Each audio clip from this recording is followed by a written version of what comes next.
Yes, so now we've got our fantastic masterclass, which I'm sure you're all excited to listen to. So, Fursey has been an educator his entire life. He has been an administrator and a theatre teacher for over 30 years, both in Texas and China. Currently, he is a principal at Hangzhou. Hopefully, I have pronounced that properly.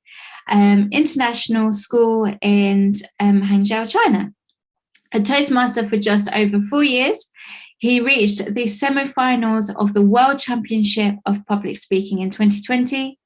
And in August last year, he earned District's 25th Toastmaster. Sorry, he earned District's 25th Toastmaster of the Year award.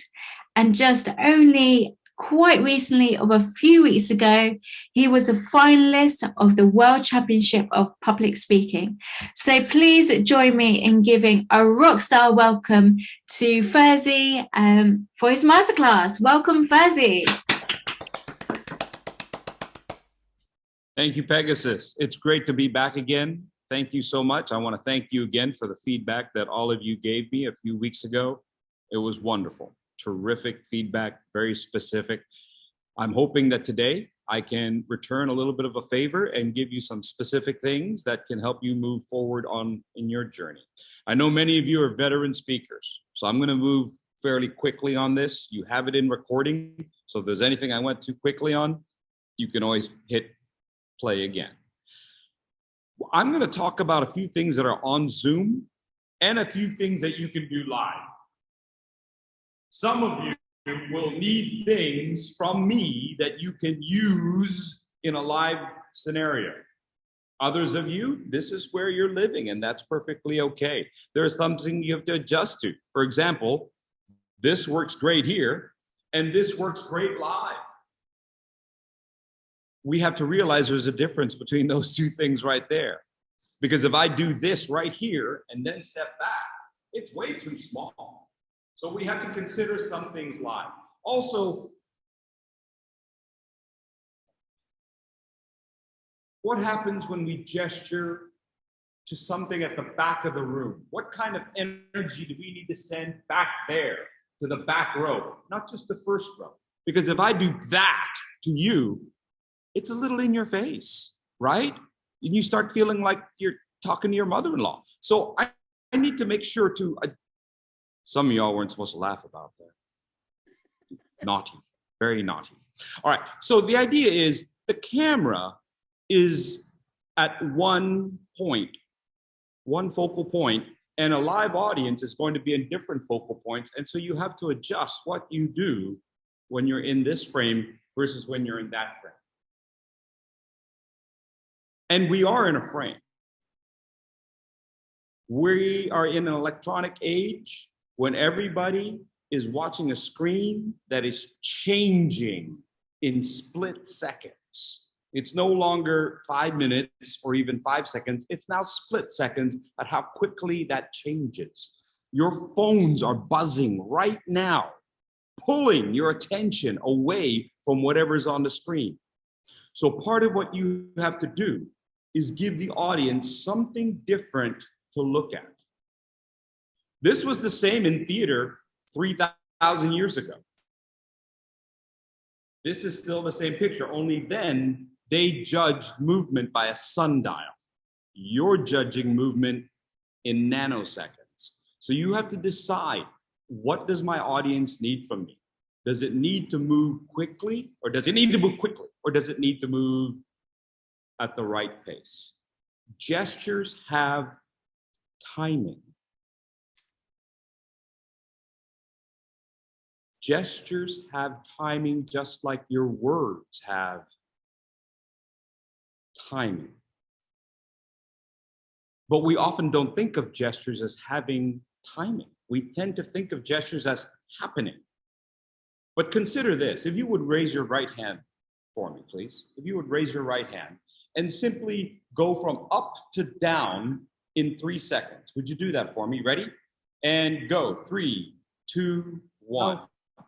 Even 3 seconds is just a little bit slower than you would think. Most people would gesture and they go, oop, and then they drop. But even 3 seconds, 3, 2, 1, 0. Now imagine a gesture, whoop, way up. Imagine a gesture that took 10, 9, 8, 7, 6, 5, 4, 3, 2, 1. A gesture can change that length of time that you have, and it can even move over, and it can be asymmetrical, only on one side, and I can gesture towards it. Notice how if I do this, you're looking here. Once I do that, you're looking there. How do you make your gestures more effective? Sometimes it's by simply looking at it. Because if you don't look at it, it'll disappear. It's hard to believe, but the fact of the matter is, audiences have a hard time seeing and hearing at the same exact time. We think we can multitask, but we can't. Now, you can think of something quickly, you can look over it and then come back. You can do that. But if you're going to do a gesture and make it effective, then you have to give it a moment. You have to give it its moment.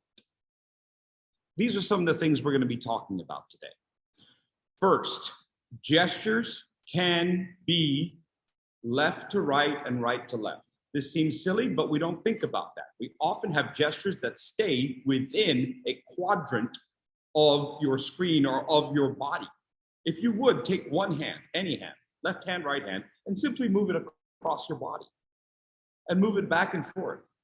Not so you're like a windshield wiper, but the idea is you can move something all the way across, can't you? Now think, what would you be describing? What would you be describing that would require you to move your hand across your body? Somebody you saw, your life passing by? So many things that we speak about are abstract, and we do our very best to describe them, such as what we just heard about fear. How do you show that? How do you show something that's so abstract? How do you show something that's close to you versus far away from you? We can do that. Things that move, things that move, things that move. Does the movement move closer to you or far away from you? They talk about the palms out being something important to a degree, but the direction of the palms out could be even more important. And so when things are abstract and we need to describe how they might evolve, how things might evolve, how things change, because oftentimes in our speeches we talk about that, don't we? We talk about things that change, that something in our life makes a pivot. Something is going along at status quo, all of a sudden it stops and changes direction. How do we show that physically? You can talk about something coming from our past and moving forward. Something from our past and moving forward. I used to be this way, and ever since Toastmasters, I'm now that way. We have depth. We have the ability to be, yes, whatever you want to call that. I am this. I am this. I am this. There are planes, P-L-A-N-E-S. There are several planes that we want to think about. The plane that divides us into left and right. The plane that divides us top to bottom. The plane that divides us front to back. When we cross those planes, we make ourselves more interesting. When we cross those planes, we make ourselves more interesting.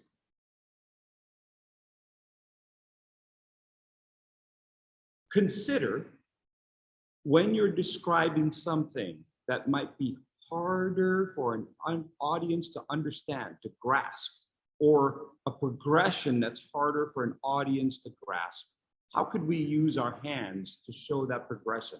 Not that we're trying to be literal, that I've gone from my past to my present, but we are helping to support the image that we're trying to create verbally. We're a very visual society. I was taught early on in my theater career that in the past, they used to say, let's go hear a play. Let's go hear a play. Everything is very audible. Now it's let's go see. Let's go see something. Let's go see a play. So we're very visual. Everything is what we see. We have to use these things as best we can. And yet, when challenged to use our hands, we don't know what to do with them. Happens all the time. Happens all the time. Students, adults, little kids, grandparents, they do this. They start right here, right? They start right here. And this, once you let go of the lectern, then it's this. If I got nothing to hang on to, this is it. And I'm hanging on right here at the elbow. And I call this forklift. Beep, beep, beep, beep, beep, beep. I'm here to deliver a message to you.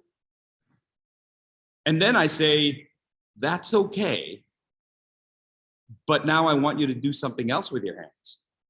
And I get that look. What else is there? What else could I possibly do with my hands? I got nothing. So we have to retrain our brain because we use our hands all the time. We don't think about it though. We don't think about it. We definitely don't think about three planes. And we don't think about using our hands to communicate, even though it is really quite reflexive. It's quite reflexive of us to use our hands. Watch people when they're waiting for the metro. Watch people when they're waiting for a bus. Watch people at a restaurant as they're talking. We make fun of certain cultures because they use their hands to talk, but many cultures, many people, individuals, many emotions use hands to talk. We just don't think about it. We're not conscious of it. We're not looking at specific gestures and the movements that they create. The movements that they create. The movements that they create. The movements that they create. The movements that they create. What does each one help us understand about the concept that we're trying to discuss? So we talked about the different planes. We've talked about some of the dimensions that we can have on Zoom. We've talked about the fact that this picture has to change. Now let's consider the parts of our body. Would you do this for me, please? Would you simply roll your head around one direction? And now the other way. And remember that this is all being videotaped, and when we show snippets of this, it's going to look like a bunch of lunatics on camera. Very good. Excellent. We're going to do these, and I do these as warm-ups. This is simply isolation. You're isolating the different parts of your body to remind yourself that your body has different parts that move. Everybody always thinks, duh, that's kind of obvious, Fursey.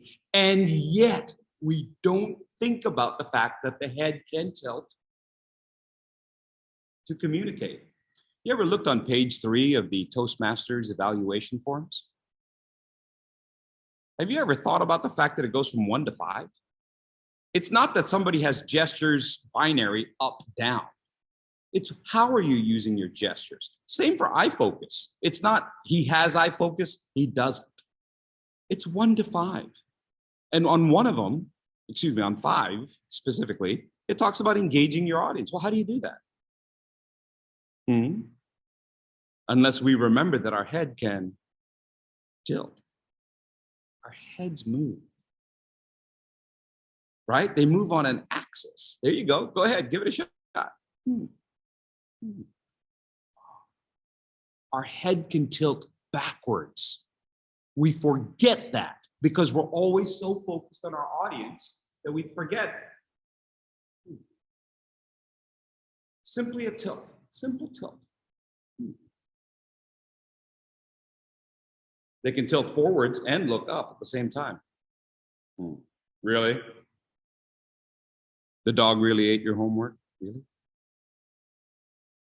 There are so many ways to engage our audience, and it helps with everything, including eye focus.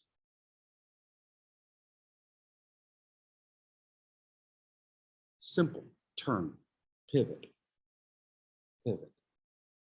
So that's one thing that moves. The second thing that moves is the shoulders. Would you do this for me, please? Would you raise your shoulders up for me? And up, 1, 2, 3, and down. And up, 1, 2, 3, and down. And up, 1, 2, 3, and down. Good.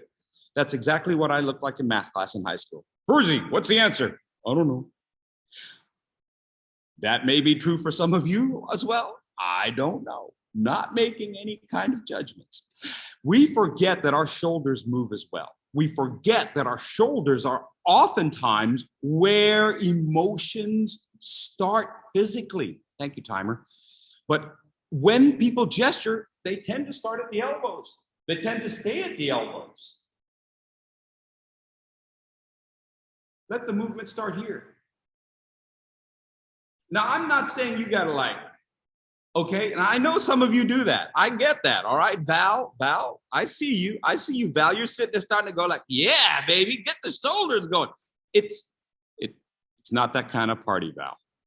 Just saying. Okay, so the thing is, shoulders. Move the arm, move the elbow away from the torso so that the gesture's already here. Now, I know you're on Zoom. You're saying, Fursey, we're on Zoom. Well, you can still do that. And by the way, yes, you should stand to do your speeches. You should stand to do your evaluations and anything else you feel you need to do. If nothing else, it gets your energy from your feet up.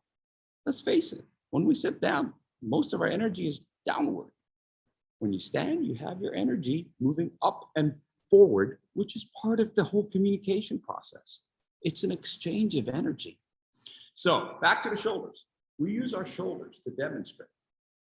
We use our shoulders away from the body. And I apologize, I got a dark shirt on in front of a black background, but I think you can get the idea. The idea that the movement comes here. Again, it doesn't have to be unfolding. It's the idea that there's energy from here. Whereas here, it feels limited. Allow me to adjust. It feels just a little bit limited. Like I want to move. I feel expression, but I can't really get motivated to come back here. When we use our arms away from our body, it gives the audience the message that I'm fully committed into this, and so should you. Next, below the shoulders, we go to our torso. Now, if you can stand, if you would go ahead and stand, if you can. I understand if you're all connected up to the wires and you're gonna blow a fuse if you do something wrong. I would like for you to keep your hips in place and rotate just your upper torso. Just your upper torso. Some of you are moving the whole shooting match. Just the upper torso. Now, move upper and lower torso without hitting the dog or your youngest child. And now, for you truly talented people, please move your upper torso one way and your lower torso the other.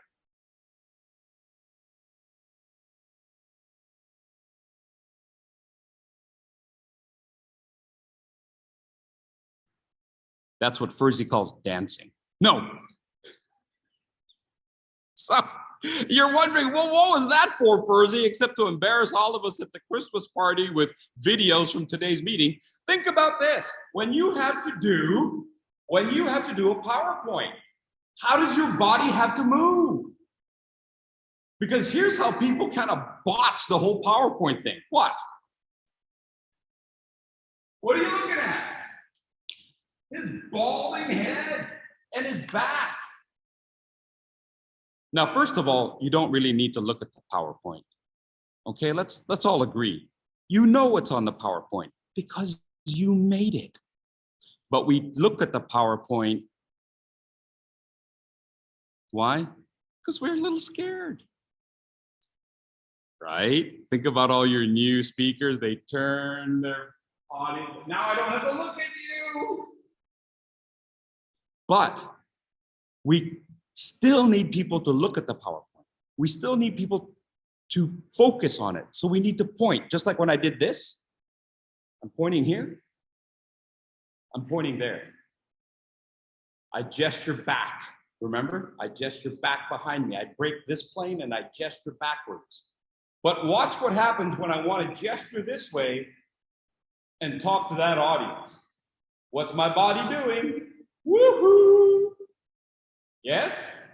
Our bodies can move in different directions. Say it isn't so. Yes, it is. We've known this the whole time, we schizophrenics. Yes, we did. No, I didn't. So you see, we have different ways of moving. Allow me to adjust one more time. We have different ways of moving. Our bodies can point in different directions. My face can look this way. My hands can point here. My other hand can point there. I can capture 3, 4, maybe even 5 audiences because I can move this way, look here, point there, and point there.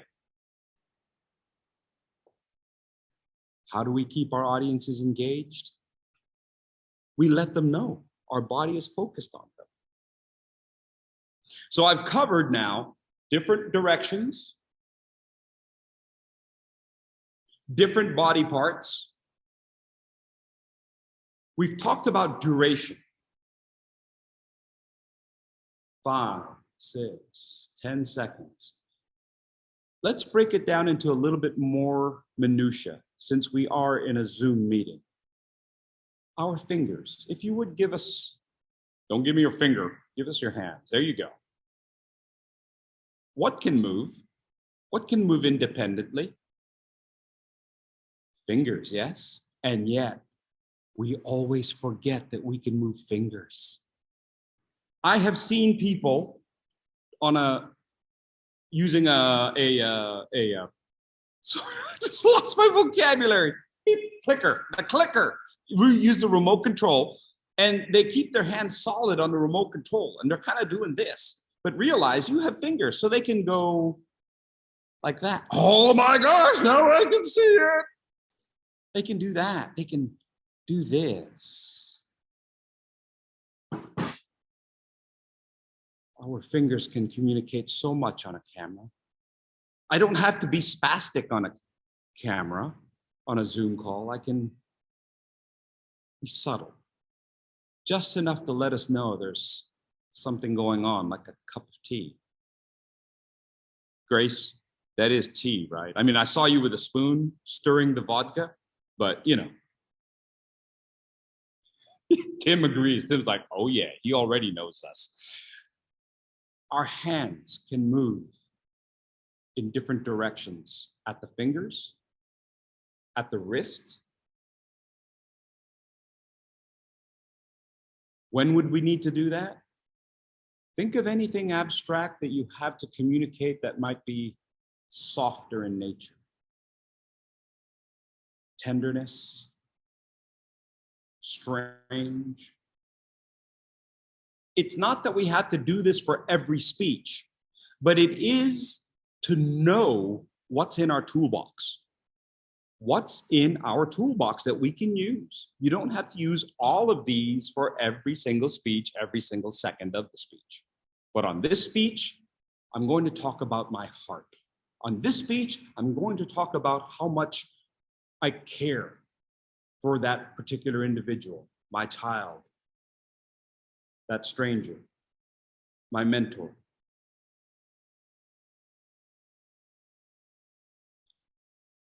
You only have to do it 3 or 4 times. You do it when you mention your main point.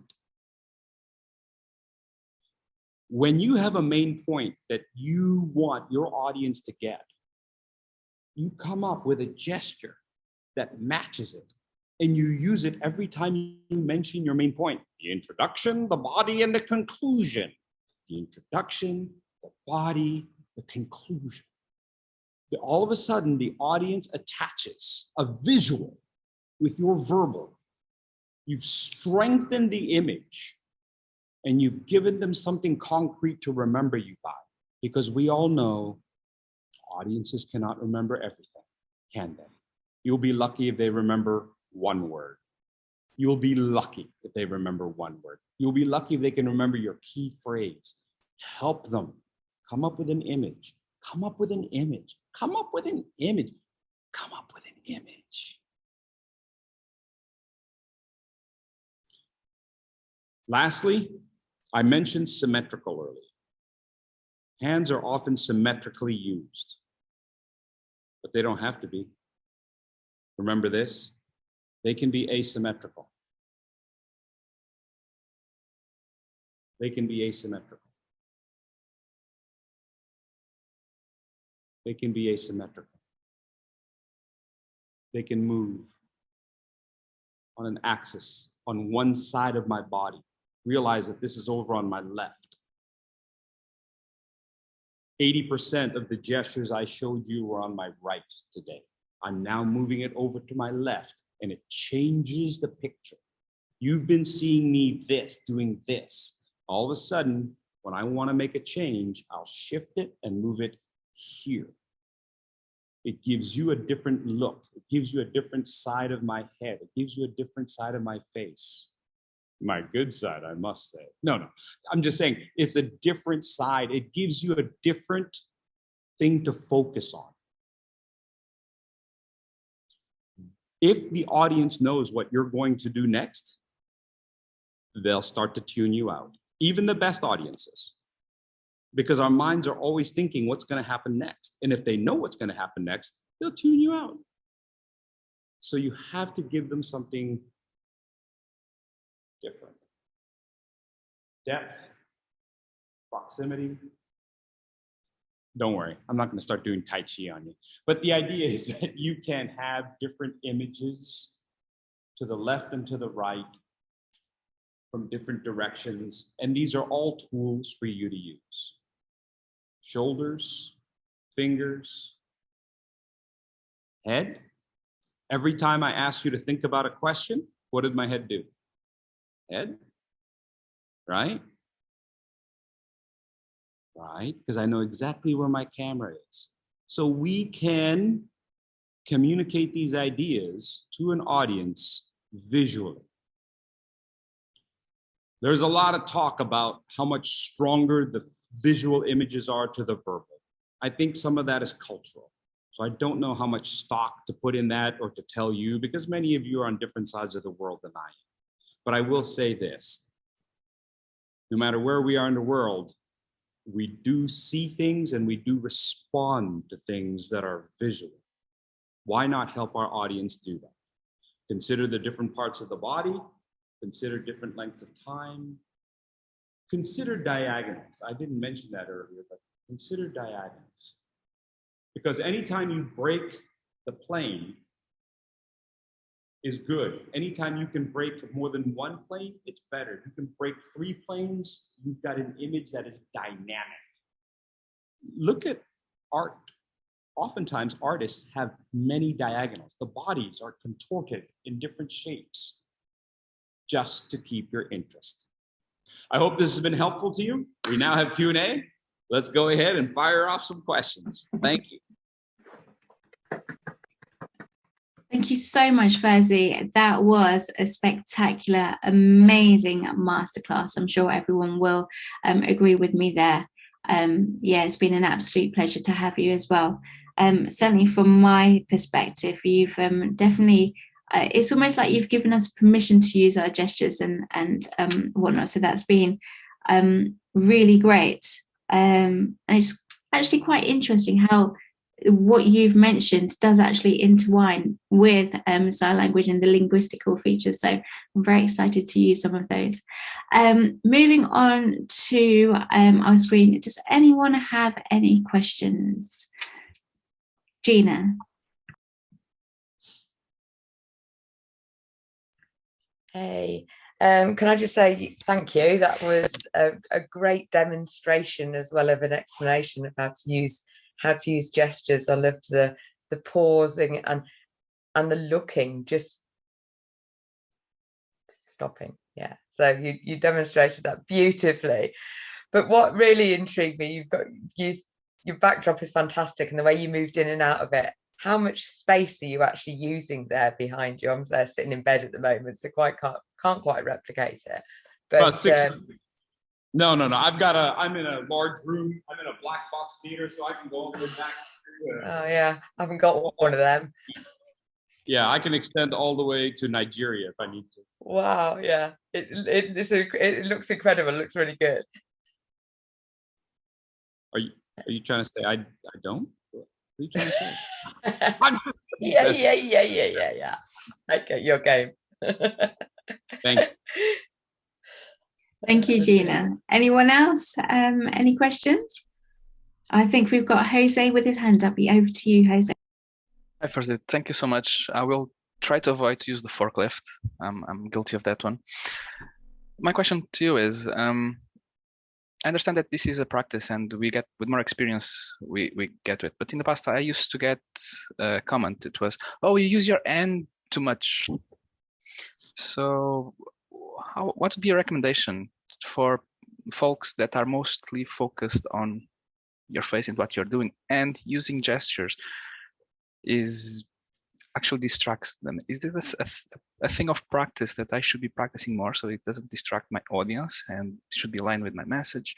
Or is this something that you've faced in the past and you get this type of audiences? I would ignore those people. Ooh.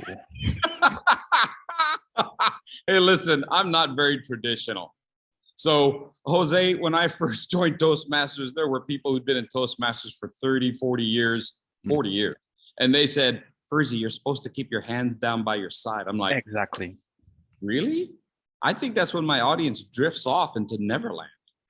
I think if we're only speaking, then what are we going to do with these? I understand that if it's a radio audience, then yeah, hands aren't going to help you in a radio audience. But then again, they've always said that I had a face for radio.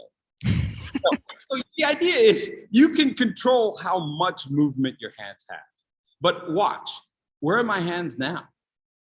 They don't have to be in continuous motion.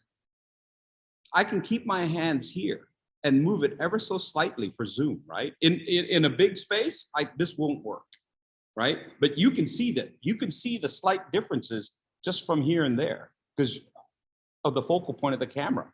So it doesn't have to move a whole heck of a lot. We can simply move just a little and keep our hands here. It keeps the energy. It sustains the energy. I know some of this stuff gets very metaphysical and you're like, oh, what's he talking about? I'm just saying what we communicate when our hands drop down is something different. And maybe if our audience said, all we're going to focus on is what we hear. If that's what the game is, okay. But I don't think that's the game. I think, and let's face it, we joined Toastmasters not so we could be better at Toastmasters. We joined Toastmasters because we need help outside in the real world, right? In the real world, they have a different set of things to think about. And in the real world, they want us to compete with their phones. They want us to compete with their phones because everybody's got a cell phone or everybody's looking across the table going, wow, she's cute. You got to get that guy back on task. How are you going to do that?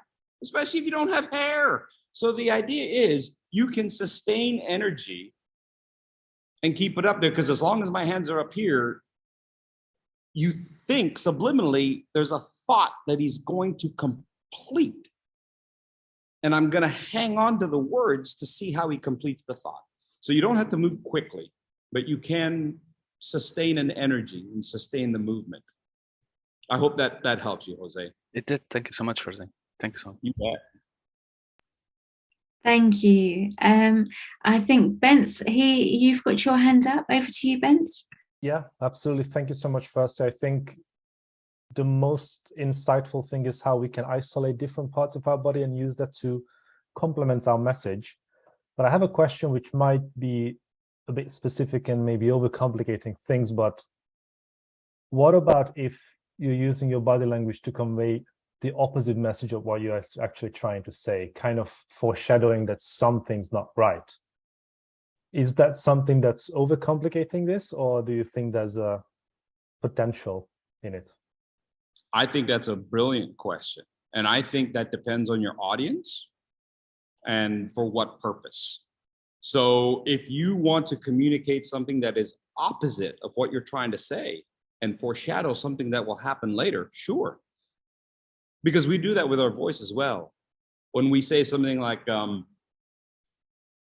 I was a happy individual. Doesn't sound like it, does it? Because we're trying to foreshadow what's going to happen, right? Was a happy individual. I'm a happy individual. Look at my head, tilted. Not so happy, because if we're happy, then we naturally think symmetrical. I'm a happy individual. Hands are up, energy is up. Happy. Down. So I think that depends on your particular situation and exactly what you want to show your audience. Good question. Layering of movements. Brilliant. Thank you so much. Thank you. And Tim, you've also got your hand up as well. Yes, thank you for the talk, Fursey. It's really fascinating, taking lots of notes. I often get feedback about not being purposeful with body language, i.e. I do too much movement. How would you suggest sort of scaling back the movement so it is more purposeful? What would be your tips for that? I think that's a great question. And again, I don't want anybody to feel like they have to be in continuous movement like some kind of cartoon character. I think you can take the same approach that you would a speech. If your speech was only 10 seconds long, what would you say? If your speech was only 10 seconds long, what would you say? So you would come up with the key element of it, wouldn't you? The kernel of the idea, the main point. And then you would build around it, yes? You build around it until you had 5, 7 minutes, 30 minutes, 60 minutes. But you have your main point. Same thing with your gesture. What's the gesture that you're going to use to hit your main point? And then add to it. And if you feel like you're adding too much, then pull it back. Because not everything you say has to have a gesture. That said, there are different ways we can gesture, right? So I don't need much. Who's cooked? Anybody done any kind of cooking? Yeah. How many spices are in your kitchen? Right? You think about all the ingredients you use when cooking. You got the ginger, the pepper, the salt, the cayenne, the paprika, the vinegar, soy sauce. There are some things that you use more often and it doesn't bother anyone. A little bit of salt usually doesn't bother too many people unless they're allergic. Some onion is okay. But there are some spices where you put just a little bit and it sort of shocks everyone. So you have to be aware of that. Sesame oil in Chinese food, woo! You got to be careful. People get kind of wonky about that. Cumin, different spices for different audiences affect them. So for some audiences, you do this and it's not a problem. This is not a problem. For others, you've just insulted my mother-in-law. Keep doing it. No, you got to find the gestures that kind of work for people. And this might be like adding a little bit of nuance that you're okay with, a little bit of shoulder, a little bit of facial gesture, eye gestures. Now, I know you're wondering, well, Fursey, you've got a lot of eyebrow there. It's not really a lot of eyebrows, that there's nothing else on top of the eyebrow, so you focus on the eyebrow. Tim, think you ought to give it a shot. I would answer your question with that it just depends on the subtlety of the gesture, so that the gesture is there. You're just not necessarily in constant motion. That's all. Does that help? Thank you, Fursey. I think Carla's got our hand up, and then I think we'll have to end the Q&A with Carla, if that's okay. Thank you for squeezing me in, and thank you, Fursey. I absolutely loved your masterclass. Thank you for coming to Pegasus. It just went by too quickly. You've left us hanging for more. You have to come back. One thing I would really like for you to share with us, with me especially, is your mic. When you actually stepped back and stepped forward, it didn't affect the sound quality or your mic. So I love the space that you've got set up there. How do you do that?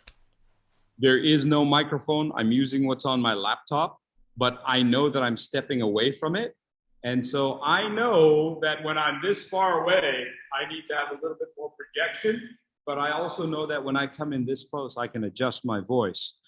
And what you always want to have is you want to target sounding like you're right there on somebody's shoulder. Yeah. No matter how far away from you, no matter how far away from somebody you are, or whether you're near the mic, you want to sound like somebody's talking to you just like this, right on your shoulder. Especially nowadays when everybody's got headphones and earbuds. You know, you don't want to be blasting at somebody when you're near the mic. Otherwise, again, you sound like I can't say it. Mother-in-law, I'm going to say it. I hope that answers your question. Thank you. So you're not using a mic, an external mic or anything like that? Nope, never have. You know, I've tried a couple of those and it just doesn't make sense. It doesn't make sense to me that someone moves away from me, but they sound the same.